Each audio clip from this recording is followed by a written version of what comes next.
지역의 이슈를 만나는 시간 헬로 이슈토크 시작합니다. 지난 3월 대구에서 10대 청소년이 응급실을 찾아 떠돌다 구급차에서 숨진 사건이 발생하면서 소아 청소년과 및 응급의료체계 전반에 대한 경각심이 커지고 있습니다. 이에 정부도 관련 대책을 내놨지만 아직은 부족하다라는 반응인데요. 이 시간 이슈토크에서는 경북의 소아 청소년과 현황을 짚어보고 근본적인 대책은 무엇인지 이야기 나눠보겠습니다. 뉴스민 천용일 기자와 함께합니다. 안녕하십니까? 안녕하십니까? 네, 반갑습니다. 앞서 말했듯이 지난 3월이었죠. 이 대구에서 10대 청소년이 구급차에서 사망한 사건이 있었는데요. 이 수용을 거부한 병원 4곳에 행정처분을 내렸다고 하네요. 그렇습니다. 일명 구급차 뺑뺑이 사건이다 이렇게 불리기도 하고 있는데요. 이 대구 북구에서 10대인 A 씨가 이 4층 건물에서 떨어져 이 발목과 머리를 다쳤는데 출동한 구급차를 타고 여러 병원을 전전했지만 이 적절한 치료를 받지 못한 채 이 목숨을 잃은 사건입니다. 네. 때문에 이 보건복지부가 지난 4일이죠. 당시 사건과 관련된 의료기관 8곳 중 4곳에 대해서 행정처분을 내렸고요. 이들 4곳 병원의 병원장 주재로 사례 검토 회의와 책임자 조치, 또 재발 방지 대책 수립, 종사자 교육 등을 할 것을 명령했습니다. 경북대병원은 또 2억 2천만 원 규모, 나머지 3곳의 지역 응급의료센터는 4,800만 원의 보조금 지급이 시정명령 이행 전까지는 중단되게 됐습니다. 또 파티마병원과 경북대병원은 각각 과징금을 3,674만 원과 1,670만 원 부과받게 됐고요. 네. 이번 제재와 관련해서 대한응급의사에도 또 성명을 냈거든요. 이번 사망사고 원인이 개별 병원의 이기적인 행동의 문제가 아니다라고 하는 것이 내용입니다. 복지부 처분에 반대한다고 주장을 하면서 이 사망사고 원인은 중증 외상 환자에 대한 전반적인 인프라가 부족했던 탓이다. 병원의 환자 이송, 병원을 옮기는 전원 체계가 비효율적이기 때문에 벌어진 문제이지 한 병원들에 이렇게 행정 처분을 하는 것은 좀 바람직하지 못하다는 의견을 냈습니다. 네. 이 주장을 좀 살펴보면 전반적으로 응급 의료 전달 체계가 우리나라가 조금 부족한 부분들이 모두 드러난 사고였는데요. 이 대구의 경우에는 우리가 흔히 보면 의원, 병원, 그리고 종합병원, 네. 그리고 요것보다 더 큰 병원들을 상급 종합병원으로 규정하고 있는데 대구의 경우에는 정말 시한을 다투는 응급의료 환자가 아니더라도 네. 이 상급 종합병원에 좀 몰리는 경향이 있습니다. 그러다 보니 병원급에서는 진료를 하다가 조금 병원급에서 충분히 진료가 가능함에도 불구하고 네. 큰 병원으로 옮겨가세요. 이런 상황이 있다 보니 아무래도 이 응급한 환자가 중증 외상 환자가 치료를 받아야 하는 상황에서도 진료가 가능한 의료진이 부족하다거나 이런 문제가 생기고요. 그렇다면 병원급에서는 왜 이런 환자들에 대해서 진료하기를 좀 꺼려 하냐면 네. 응급의료 시에 우리가 의료보험 수가라고 하죠. 의사들은 진료하는 의료 행위에 따라서 네. 이 수가가 책정되고 이 병원에게 그 돈을 지급하게 되는데 응급시에는 모든 부분들을 환자의 모든 부분들을 점검하고 체크를 해야 됩니다. 그런데 알고 보니 큰 문제가 없었다더라 결론이 나면 이 건강보험심사평가원에서 이 과잉진료로 정의를 하고 네. 실제 그 의료보험금을 그만큼 병원에 또 지급하지 않게 되거든요. 그러니까 병원에 손해를 끼칠 만한 의료행위를 적극적으로 또 하지 않으려고 하게 되다 보니까 의료보험 수가를 좀 현실화해야 된다라고 하는 이 목소리도 함께 좀 나오고 있습니다. 그럼 환자 입장에서도 좀 좋지 않고 또 네. 이제 진료를 하는 입장에서도 크게 좀 좋지 않은 상황인 것 같은데요. 네. 그럼 본격적으로 우리 지역의 소아 청소년과 부족 문제를 살펴보겠습니다. 어느 한 통계에 따르면 전국 시군구에서 소아 청소년과 진료 의원이 한 곳도 없는 곳이 총 58개로 집계됐습니다. 관련 통계를 비롯해서 우리 경북도의 상황도 좀 짚어주시죠. 네, 송원석 국민의힘 국회의원이 이 건강보험심사평가원으로부터 제출받은 자료를 통해서 공개가 됐는데요. 네. 전국의 모든 지자체 중에서 경북이 소아청소년과가 하나도 없는 기초자치단체가 가장 많은 곳입니다. 58곳 중에 11곳이 없거든요. 경북이 네. 23곳의 자치단체가 있는데 그중에 거의 절반의 소아청소년과가 없는 상황입니다. 또 한 곳만 있는 지역도 두 곳이고요. 이 문경과 예천인데 예천은 경북도청 신도시가 있음에도 불구하고 네. 지금 한 곳밖에 없는 상황입니다. 전국적으로 이 소아청소년과 분포를 보면 이 수도권 집중 현상이 또 뚜렷하게 나타나는데 이 경기도 화성시는 54곳이나 소아청소년과가 있고요. 네. 이 서울 성파구는 39곳, 이 부천시는 36곳, 그 다음을 잇는 곳이 경기도 남양주, 경기도 성남시 분당구가 이었는데 모두 수도권입니다. 그리고 실제 소아청소년과 진료 대상인 만 16세 이하 인구 대비해서 소아청소년과 진료 의원수를 비교하면 한 곳당 약 3,151명의 이 소아청소년을 진료하고 있다라고 통계가 나와 있는데 네. 앞서 23곳 중에 경북은 11곳이 없다고 하지 않았습니까? 네. 이 11곳은 0명인 거죠. 그러니까 아예 담당하는 소아청소년과 전문의가 없고요. 이 담당하는 인구 역시 수도권과 지방 간의 격차가 수도권의 경우에는 한 1,000여 명 정도를 네. 한 곳의 소아청소년과 전문의가 담당하고 있다면 나머지 수도권 이외 지방 같은 경우에는 3,000명에서 5,000명 이런 지역이 부지기수입니다. 굉장히 편차가 좀 큰 상황이네요. 네. 말씀하신 대로 우리 경북도가 인구도 적지만 의료시설과 인력도 상당히 부족한 상황인데요. 또 지난해 전국 대학병원에서 내년 전반기 소아과 전공의를 모집한 결과 대구 경북을 포함해서 영남권 병원에 단 한 명의 의사도 지원하지 않았다고 합니다. 네, 어떻게 된 일인지 말씀해 주시죠. 네, 이게 전문의 과정을 거치려면 수련 과정을 거쳐야 됩니다. 우리 뭐 드라마에서도 흔히들 보셨겠지만 레지던트 네. 과정을 거쳐야 되는데 이때 전공을 선택하게 되는 겁니다. 네. 전국 수련병원이 69곳이 있는데요. 작년 12월 기준으로 이 소아과 전공의를 모집한 결과 대구 경북에서는 한 곳도 없었고요. 대구 경북뿐만 아니라 영남권 병원에 한 명의 의사도 지원자가 없었다고 합니다. 네. 수련이가 지원한 병원은 수도권을 중심으로 11곳밖에 없었거든요. 이 69곳 중에서 11곳만 소아청소년과 수련이가 모집됐다라고 하는 게 이 전국적인 상황인 거죠. 거기다가 수련이 정원을 채운 것도 이 서울 아산병원과 강북 삼성병원 딱 두 곳밖에 없었습니다. 네. 지금 가장 큰 문제는 수련병원 중에서 당장 소아과 수련이 중에 4년차가 이제 나가고 나면 소아과를 담당할 레지던트 수련이가 한 명도 없다 보니까 네.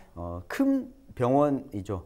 종합병원에서도 소아청소년과를 전문적으로 하는 의사를 찾기가 쉽지 않게 되는 상황인 겁니다. 이 대구 경북의 수련병원이 5곳이 있는데 지난해 말 기준으로 1년차에서 3년차 소아청소년과 전공의가 정원 대비해서 8%밖에 안 됐습니다. 올해 한 명도 모집이 되지 않았으니 이 현상은 내년이면 더 심화될 것으로 보입니다. 말씀을 들어보니까 아픈 아이가 진료를 받지 못하는 상황까지 또 발생할 수 있겠다라는 생각이 드는데요. 또 이처럼 이 전공의들이 소아과를 기피하는 이유가 뭔가요? 네, 가장 큰 이유는 낮은 의료보험 수가 때문입니다. 소아과는 모든 진료가 이 보험에 적용돼서 이 환자를 어지간히 돌보지 않으면 병원으로서는 적자 운영을 벗어나기 어렵다는 목소리가 나오고 있는데요. 병원의 경우에 우리가 급여 항목과 비급여 항목이 있지 않습니까? 네. 근데 피부과나 성형외과를 가면 대부분 비급여 항목이 차지하고 있습니다. 많은 돈을 들더라도 비급여 항목 진료비는 고스란히 이 병원의 수익으로 잡히게 되고요.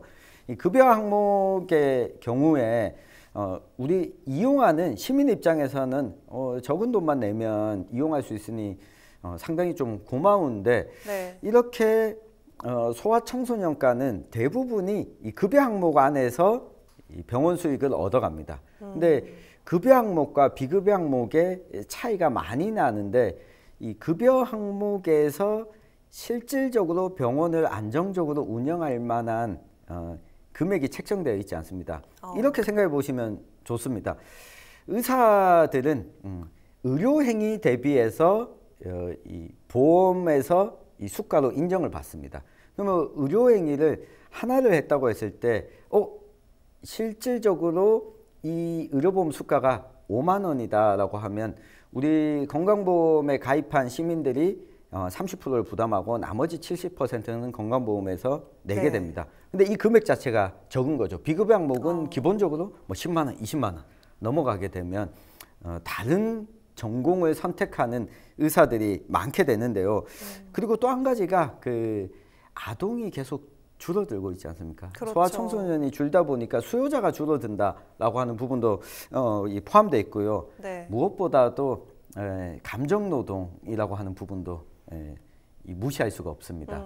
이 환자를 진찰하고 진료를 하는 데 있어서 의사소통이 원활한 이 성인을 진찰하는 경우와 이 소아를 진찰하는 경우에 상당히 시간도 많이 들여야 되다 보니까 지금 의사들이 전문의 과정을 선택하는 데 있어서 소아청소년과를 기피하는 현상이 계속 이어지고 있습니다.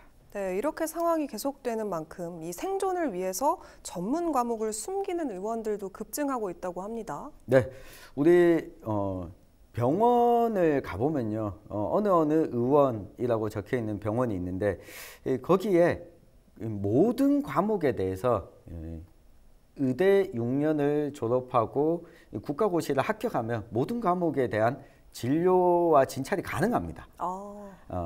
다만 우리가 병원에 소아청소년과 전문의 그리고 이비인후과 전문의 이렇게 전문의가 붙어 있는 명칭을 쓸 수 있냐 없냐의 차이일 뿐이거든요. 네. 때문에 환자가 줄어들고 위험 부담이 높은 거기다가 의료 수가까지 상대적으로 낮은 소아청소년과 산부인과 전문의들 같은 경우에는 굳이 이걸 내걸고 의원을 개원하지 않고 이 다른 과 진료에 치중하는 경우가 많습니다. 실제 지난 3월에 소아청소년과 의사회가 발표했는데요.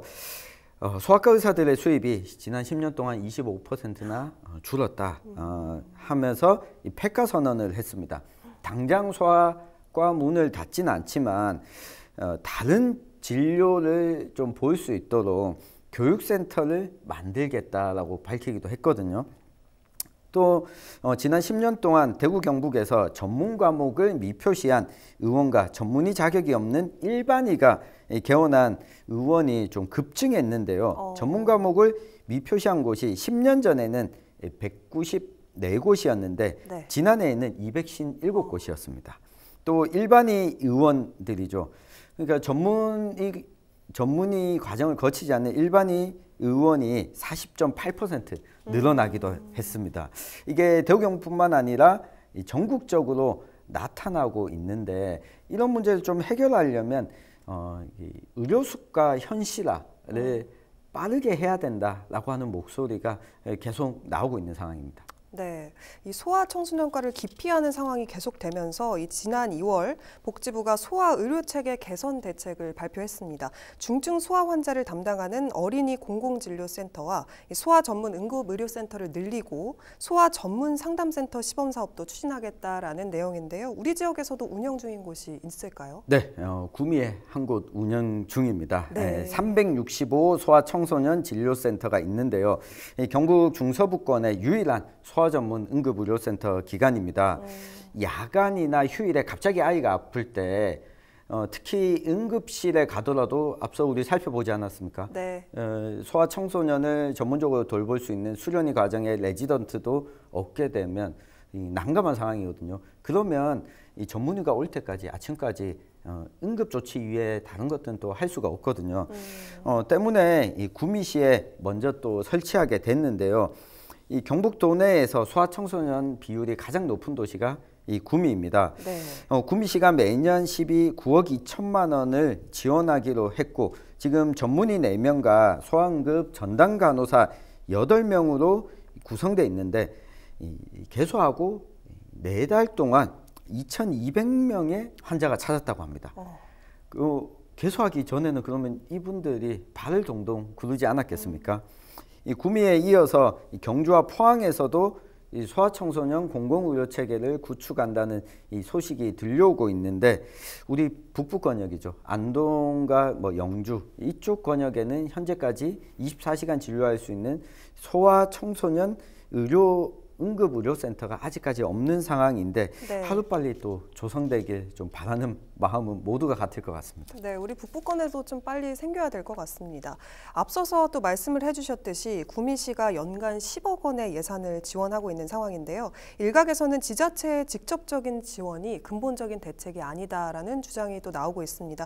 이 부분에 대해서는 어떻게 보시나요? 네, 아마도 이 근본적인 대책은 의료보험 수가를 현실화하는 이 문제를 먼저 풀어야 된다라고 하는 지적인데요.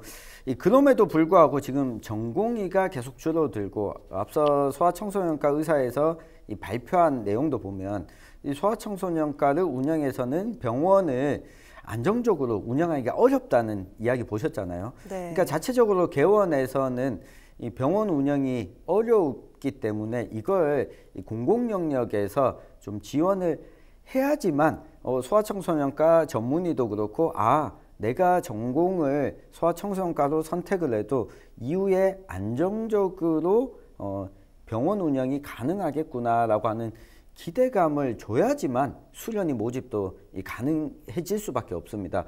네. 그런 측면에서 보면 이 지자체가 선도적으로 좀 대처에 나선 것은 긍정적으로 평가할 수 있을 것 같고요. 다만 지자체가 재정 부담에 어려움을 겪어서 이 부분을 꺼려할 수도 있기 때문에 이 정부 차원에서도 이 국비 매칭이라든가 이 추가적인 유인책을 마련하는 것도 좀 필요하겠습니다. 네, 그럼 끝으로 소아청소년과 부족 문제를 어떻게 해결하면 좋을지 의견 주시죠. 네, 소아청소년과 의사 부족의 근본적인 문제는 결국 의료보험 수가 문제, 여러 번 말씀을 드립니다. 네. 이 기피하는, 그리고 의사들의 숫자가 상대적으로 적은 곳들을 보면 대부분 의료보험 수가가 다른 과에 비해서 낮습니다. 이걸 현실화하는 게 좀 필요해 보이고요. 게다가 우리나라 의료보험 수가는 의료행위 대비 책정을 하다 보니까 한 명의 환자를 보는데 성인을 진찰하는데 시간이 1분 들고, 네. 아동을 진찰하는데 5분 들더라도 같은 의료행위와 같은 의료보험 수가를 적용합니다. 여기에 대한 좀 배려가 필요하지 않나라고 하는 생각이 들고요. 또 한 가지는 어린이 병동 운영에 있어서는 의사도 중요하지만 간호사들의 역할도 매우 중요합니다. 네. 간호 업무를 할 수 있는, 소아청소년을 전문적으로 간호할 수 있는 간호사 인력도 부족한데, 여기에 대한 유인책도 좀 필요해 보이고요. 무엇보다도 전반적으로 의사 숫자가 지금 고정돼 있는데 의사들은 수도권에 대부분 몰려 있는 상황. 이걸 그렇죠. 장기적으로 보면 소아청소년과는 수도권에는 부족하지 않을 겁니다. 네. 그럼 지방이 먼저 부족한 현상이 지금 나타나고 있는데, 이때 우리 몇 년 전부터 이야기가 나왔었죠. 지역에 공공의대를 좀 설립해서 지역에서 일할 수 있는 공공의사를 빠르게 좀 도입하자. 지금 시행을 하더라도 졸업을 하고 전문의 과정을 거치고 나오려면 10년 후입니다. 네. 그러니까 이 논의도 하루빨리 좀 진행이 되는 것이 장기적인 측면에서 우리 지역의 소아청소년과뿐만 아니라 의료 접근성 문제를 해결하는데 해결책이 되지 않을까 싶습니다. 네, 오늘 말씀 여기까지 듣겠습니다. 네, 지금까지 우리 지역 소아청소년과 부족 문제를 살펴봤습니다. 이 시간 헬로 이슈 토크는 여기까지입니다. 시청해주신 여러분 고맙습니다.